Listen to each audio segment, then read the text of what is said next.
पुनर्दत्ता गंगा जानता संगमे मही। ओम शांति शांति शांति।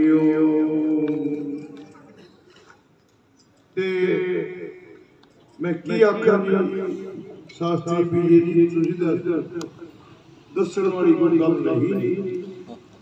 हाँ एक गल छड्डी है ओ छुई नहीं ओ मैं दसदा।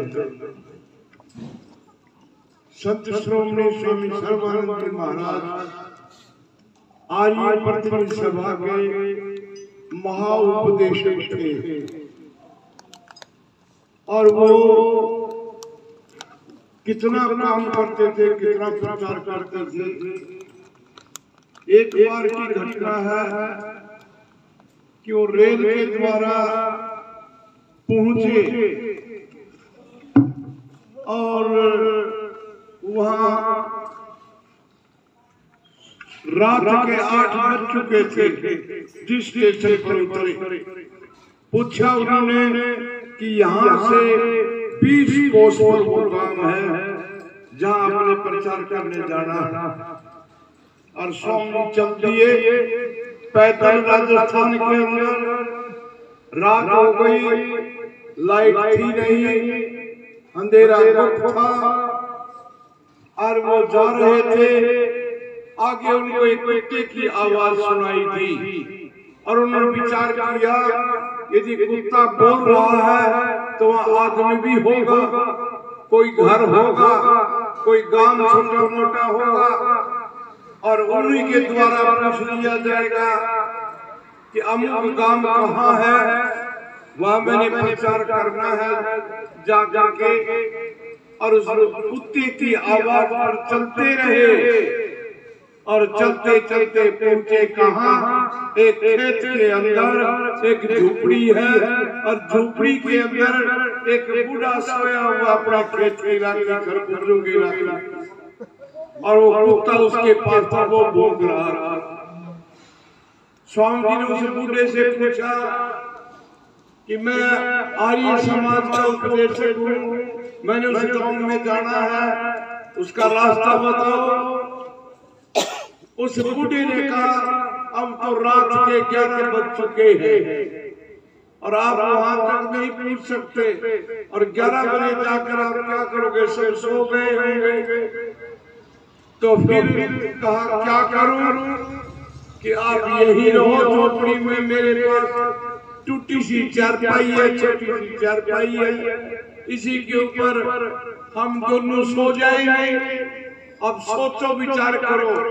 आर्य समाज का उपदेशक उस गरीब के पास जिसका गुदड़ा सी सड़ी हुई गाय सी,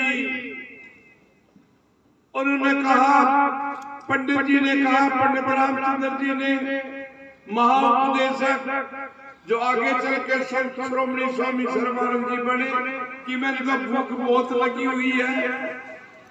और खेत के मालिक ने कहा मेरे पास तो सिर्फ यहाँ आधी रोटी बाजरे की है और एक आधा गिलास लस्सी का है जिसके अंदर तेज मिर्च और तेज नमक पड़ा है, आप उसके साथ खाओ। स्वामी जी ने आधी रोटी बाजरे की और लस्सी खट्टी जिसमें नमक और मिर्च पड़े थे। जब यहाँ ब्राह्मण में स्वामी जी महाराज रोटी खाया करते थे, बताया करते जो स्वाद मैंने उस आधी रोटी खाने में लस्सी के साथ खाई थी, ऐसा स्वाद मुझे नहीं आया कहीं पर भी।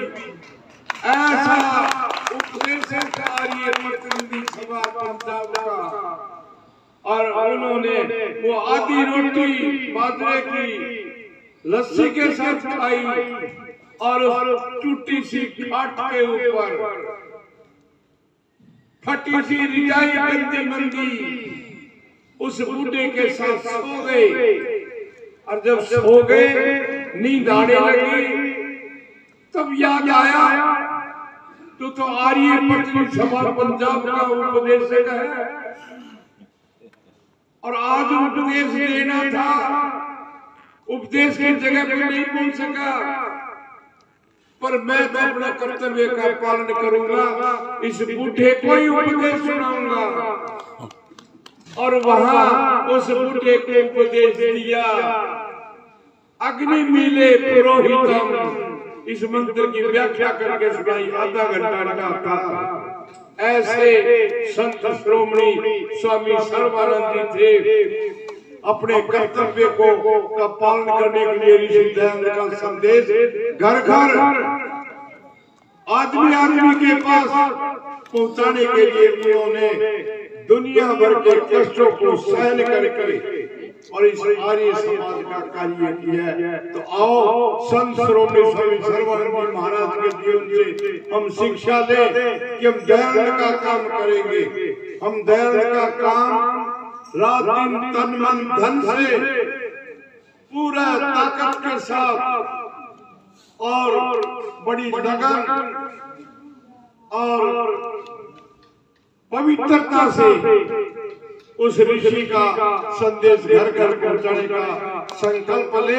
संत श्रोमणी स्वामी सर्वानंद महाराज के जन्मदिन मनाने का कभी सार्थक होगा। तो मैं ज्यादा नहीं कहता हूँ, आप लोगों का बहुत बहुत धन्यवाद। हमारे जितने भी उपदेशक आए हुए उनका बहुत बहुत धन्यवाद। इन्होंने बड़ा परिश्रम किया है, लगातार 1 तारीख से गांव गांव में, नगर नगर में, डगर डगर में पहुंच करके ऋषि दयानंद का संदेश दिया, संत श्रोमणी स्वामी सर्वानंद जी का संदेश दिया, दयानंद मठ दीनानगर का संदेश सुनाया। मैं उनका बहुत हृदय से धन्यवाद करता हूँ। शांति शांति शांति।